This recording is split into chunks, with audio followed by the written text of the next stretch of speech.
السلام علیکم ویورز، کیسے ہیں آپ لوگ؟ کبھی ہم نے سوچا نہیں کہ چائنا اور بر صغیر یعنی ہندوستان، یہ تقریباً 1.5 سال میں کا فرق ہے آزاد ہونے کا۔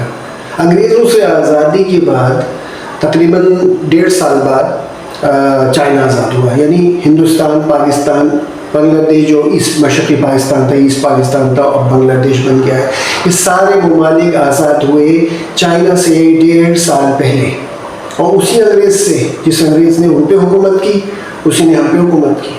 لیکن ایسا کیا ہوا کہ شروع میں پاکستان تو بڑی تیزی سے شوٹ اپ کیا، اس نے بڑی ترقی کی، اور ایک وقت تھا جب کراچی کیپٹل تھا، فیڈرل کیپٹل، اور حبیب بینک پلازا بن رہا تھا، تو چائنیز آئے اور انہوں نے ظاہر ہے آزادی کے بعد دیکھنا شروع کیا کہ بھائی کون کون ملک آزاد ہو، تو انہوں نے کراچی کا دورہ کیا اور حیران رہ گئے کہ آپ اتنی اونچی اور گول عمارت سلینڈریکل شیپ کیسے بنا رہے ہیں، ہمیں بھی بتائیں۔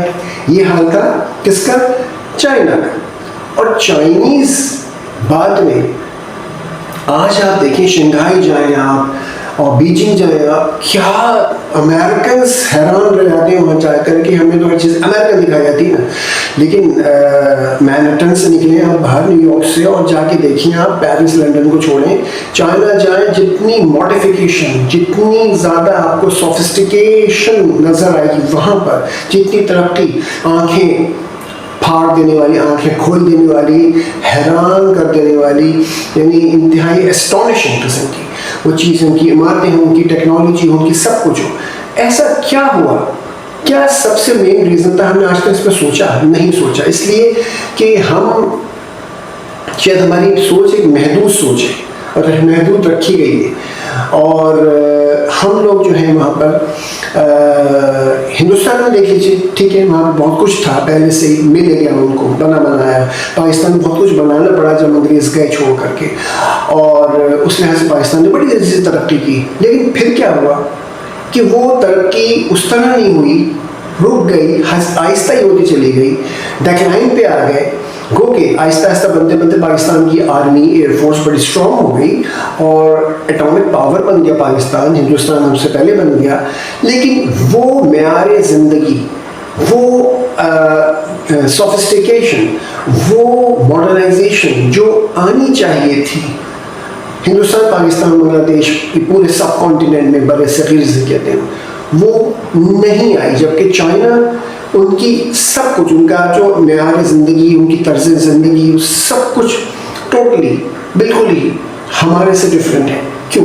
ہم سے بہت آگے نکل گئے، اتنا آگے نکل گئے کہ ابھی ریسنٹلی اتنا بڑا امریکن ڈیلیگیشن، پریزیڈنٹ ٹرمپ کے ساتھ چائنا گیا، اور کتنا مرعوب ہوئے ہوں گے وہ، کہ وہ گئے خود اور وہاں پہ جا کے اتنی ساری باتیں کی، بہت ساری ڈیلز کی ان سے، چائنیز سے، اور چائنیز ان سے جھک کے نہیں، اکڑ کے کھڑے ہو کے ملے۔ ٹرمپ کو تو پریزیڈنٹ چائنیز جو ہے ریسیو بھی کرنے نہیں آیا ایئرپورٹ، تو ٹرمپ صاحب کو، امریکہ کو اپنی اوقات پتہ چل گئی۔ چائنا یہاں تک کیسے پہنچا ہے؟ ہم آج تک صفائی تک نہیں کر سکے اپنے۔ ہماری ایک سوسائٹی دیکھیں تو ہمارے لوگوں میں جو معاملات ہیں، معیار زندگی، وہ اس طرح کا نہیں ہے۔ ہم میں وہ محنت تک نہیں ہے، ہم میں چاہے کتنی کریں، ہم کتنے بھی بات کر لیں، میں پورے سب کانٹیننٹ کی بات کر رہا ہوں۔ ہمارے یہاں اگر ہم پیچھے جاتے ہیں تو ہمارے یہاں بر صغیر میں، سب کانٹیننٹ میں جتنے بھی صوبے ہیں، چاہے ہندوستان کے ہو، چاہے پاکستان کے ہو، کچھ بھی ہو، سب کے سب لسانی بنیاد پر بٹے ہوئے ہیں۔ سب کی زبان الگ ہے، سب کا کلچر، ثقافت الگ ہے، سب کا سب کچھ الگ ہے۔ جبکہ چائنا میں ایسا نہیں ہے، چائنا میں سب چائنیز ہیں، ٹھیک ہے نا، وہاں صوبے ایڈمنسٹریٹو یعنی انتظامی لحاظ سے بٹے ہوئے، بنے ہوئے، تاکہ ان کو سنبھالا جا سکے۔ ترکی میں بھی ہے، ٹرکی میں بھی یہ ہوا ہے، اور وہ تو آٹومین امپائر تھے، اور اس کے بعد ان کا کیا ہوا، تو انہوں نے ایڈمنسٹریٹو بنیادیں پر چھوٹے چھوٹے صوبے بنائے تاکہ سنبھالا جا سکے۔ لیکن ہمارے ہاں ہندوستان، پاکستان میں حال کیا ہے کہ ہم لسانی بنیادوں پہ پھنس گئے، اور اسی میں ہمیں اعلیٰ لوگوں نے جو ہم پہ حکومت کی بعد میں، شروع میں بھی اور ابھی بھی کر رہے ہیں، انہوں نے یہ دیکھا کہ عوام جو ہے وہ اسی چکر میں پھنسے رہتے ہیں، اسی پھنسا ان سے کام کرواؤ, سب کچھ دو, ان کو پڑھاؤ لکھاؤ, سب کچھ کرو, لیکن ان کو وہاں تک نہ آنے دو جہاں پر یہ ہمارے برابر بیٹھ جائیں یا ہم سے اوپر چلے جائیں. یہ چائنا میں نہیں ہوا. چائنا اسی لیے ترقی کر گیا, وہاں ہر شخص آگے گیا کیونکہ انہوں نے اس چیز کو, لسانیت کو بنیاد نہیں بنایا, انہوں نے ایک سسٹم رکھا, چاہے سوشلزم سے ہی, اس سسٹم کو پراپرلی لے کر چلے, اس کو امپلیمنٹ کیا, جو واقعی اچھی باتیں تھیں, اس کا فائدہ بھی ہوا, کچھ غلط بھی ہوا ہے, پرفیکٹ تو کچھ نہیں ہوتا, لیکن غلطیاں ہوئیں, بہت کچھ ہوا جو ان کے خلاف کھڑا ہوا سوشلزم کے, اس کو کچل دیا گیا سختی کے ساتھ. لیکن اس کا ایک اور یہ چیز ہے کہ لوگ جو کسی نظام کے خلاف کھڑے ہو جاتے ہیں, تو اگر نظام اچھا چل رہا ہے تو ان کے ساتھ ایسے ہی ہوتا ہے, تو پھر کوئی افسوس نہیں کرتا. لیکن نظام خراب چل رہا ہے اور نظام ہی خراب ہے اور پھر کوئی کیا تھا تو اس پر ظلم, فیشزم اور یہ سب چیز کہلاتی ہے. اور پھر وہ کبھی نہ کبھی وقت آتا ہے کہ پھر وہ ایک ایسا کوئی آتا ہے کہ جو اس نظام کو واقعی بالکل کولیپس کر دیتا ہے, ختم کر دیتا ہے. اور یہ اللہ کی مرضی ہے, دنیا اللہ تعالیٰ کی ہے, اور اللہ تعالیٰ جو ہے دنیا کو چلا رہا ہے, نظام جس کا چاہے حکومت لے, جس سے چاہے حکومت لے, جس کو چاہے حکومت دے. تو ہمارا جو نظام, ہماری جو تنزلی, ہمارے یہاں جو بر صغیر میں وہ چیز نہیں ہو سکی, وہ چائنا میں ہوئی. وہ کیوں ہوئی؟ ہمیں دور جانے کی ضرورت ہی نہیں ہے. ہمیں اس کو سمجھنا چاہیے کہ ہمیں اب اس چیزوں سے نکلنا پڑے گا, لسانیت, لنگوسٹکس کے پھڈے سے, قبائلی پھڈوں سے, اور رنگ و نسل کے پھڈوں سے, اور مذہب کے پھڈوں سے, اس سے ہمیں نکلنا پڑے گا. جب ہم یہاں سے نکل آئیں گے, کیونکہ ہم افسوس کی بات ہے کہ مذہبی طور پہ ہندوستان میں بھی دیکھ لیں, پاکستان میں بھی دیکھ لیں, یہاں پر مذہب کے نام پہ سیاستیں کی جاتی ہیں.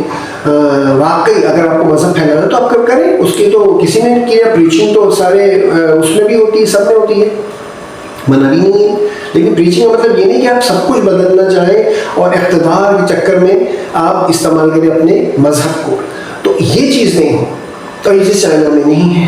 تو لہٰذا آج بھی ہم بہت اوپر جا سکتے ہیں, بہت اوپر جا سکتے ہیں. یہ سب کو سوچنا چاہیے, پورے بر صغیر کے سب کانٹیننٹ کے جتنے بھی حکمران طبقے ہیں اور جو ان کے تھنک ٹینکس ہیں, ان کی جو اسٹیبلشمنٹ ہے, ان کو سوچنا چاہیے کہ ہم ذاتی طور پہ آج کر کے اپنے لیے کر آ کے مر جائیں گے, یہ عیاشی کر لیں گے, پروٹوکول کر لیں گے, شان و شوکت کر لیں گے, لیکن مر جانا ہے سب کو, زندہ تو کسی کو نہیں رہنا ہے.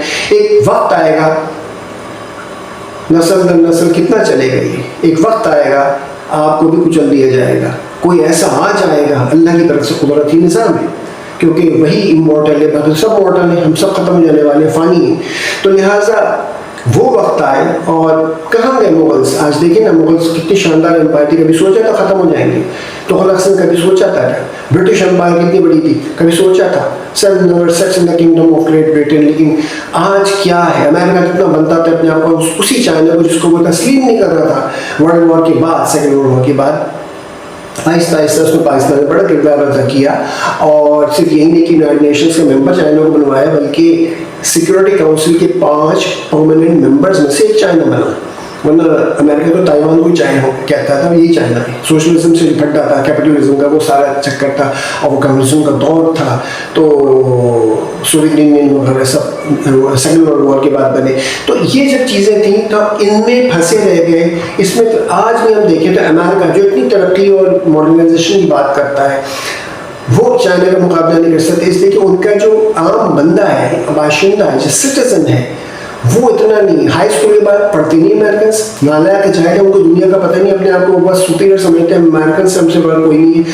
آج ان کے سامنے ساری کلی کھل گئی ہے, اسپیشلی غزہ وار کے بعد, اور اسرائیل کے سامنے چہرہ آیا ان کے. اور یہ سب چیزیں جب ہوئیں تو ان کو سمجھ میں آ رہا ہے کہ بھئی ہم کہاں کھڑے ہیں, ہمارے ساتھ کیا ہوا تھا, ہمارے ساتھ کیا کیا, ہمیں تو کچھ پتہ ہی نہیں ہے. دنیا زیادہ آگے نکلی ہوئی ہے, ہم اپنے آپ کو بس زور دیں کہ ہم امریکن سے ہمیں خالی نیشنلزم پہ زور دے کہ ہمیں کھڑا کیا. اور آج جو ہے وہ ہمیں بولنے کی آزادی ختم ہو گئی, فریڈم آف اسپیچ ختم ہے امریکہ میں, ٹھیک ہے نا. اور کچھ بول دیں آپ تو سزائیں ہیں اسرائیل یا اس کے خلاف, زائنزم کے خلاف. تو پھر آپ دیکھ لیں کہ آپ کی آزادی کا کیا حال ہوا.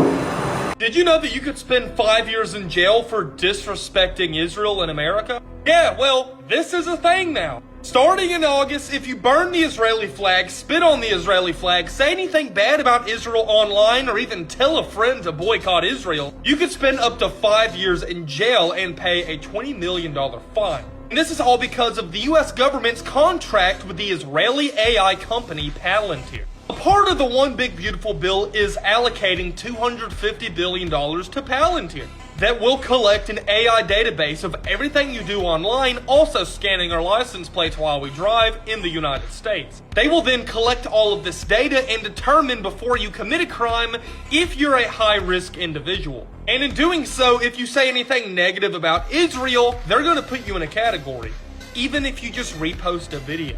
And once you're in this high watch category, if you do something like post too much about hating Israel, this now qualifies as a hate crime, which will be a felony. Share and like this video so we can spread the word and take our country back.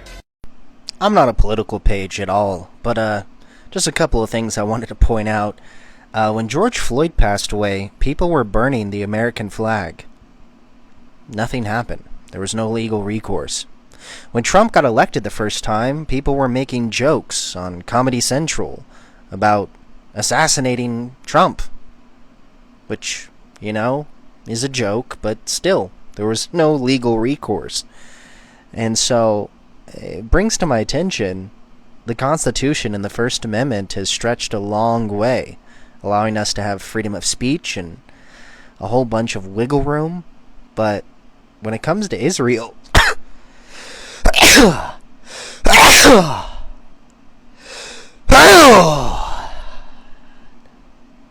never mind.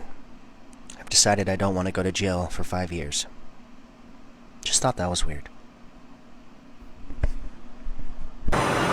اور یہی حال ہمارا بھی ہوگا اور یہی حال ان سارے اقوام میں ہوتا ہے جو کہ اپنے آپ کو گم کر دیتی ہیں ان خوش فہمیوں میں. تو خوش فہمیوں سے نکلیں باہر اور ذرا تہذیب سیکھیں, طریقے سیکھیں. خالی انگریزی بولنا اور خالی کہنا چاہیے کہ نئے انداز کے ماڈرنائز برانڈڈ کپڑے پہن لینا اور جو ہے وہ ہر چیز جو ہے وہ اعلیٰ قسم کے برانڈڈ قسم کی چیزیں کھانا, فوڈ آئٹمس, آپ کو جو فوڈ چینز ہیں ان میں جانا, یہ this is not called modernisation, this is not called success اور پروگریس. ترقی نہیں ہوتی ہے. تو یہ سمجھنا چاہیے کہ ہمارے پڑوس میں چائنا کہاں پہنچا اور کیا وجوہات تھیں. ہمیں وہ چیزیں ختم کرنی پڑیں گی. وہ فیوڈلزم ہے اور جتنی بھی چیزیں ہماری زمیندار جائیداد تو دنیا میں ختم ہو چکا ہے. یہ ایک وقت آئے گا ایک کو کوئی قتل کرے اس سے بہتر ہے پہلے سے ہی چھوڑ دیں. اس نظام کو قتل کرنے والے آئے اس سے پہلے کہ چھوڑ دیں. اور یہ آج کی جو نئی نسل آئی ہے اس سے کوئی بات نہیں, بالکل نہیں مان لی, بالکل نہیں قبول کری. جینزیز اور پھر یہ ملینیلز اور یہ الفا بیٹا جو آ رہے ہیں, آپ لوگ سوچ نہیں سکتے کہ کیا کریں گے.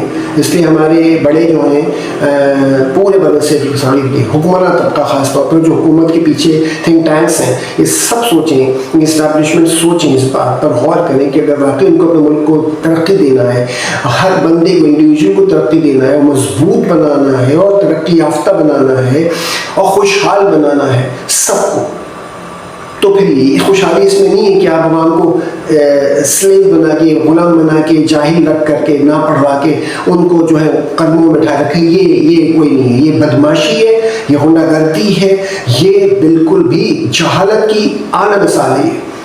کہ پہلے زمانے کے جاہل قسم کا حکمراں یہی کیا کرتے تھے اور پھر بعد میں ان کا کیا حل ہوتا تھا. پوری تاریخ موجود ہے, آرام سے دیکھ سکتے ہیں, پڑھ سکتے ہیں, فلمیں بن چکی ہیں اور تاریخ کتابیں بڑی ہیں. دعاؤں کی درخواست ہے. السلام علیکم ورحمۃ اللہ.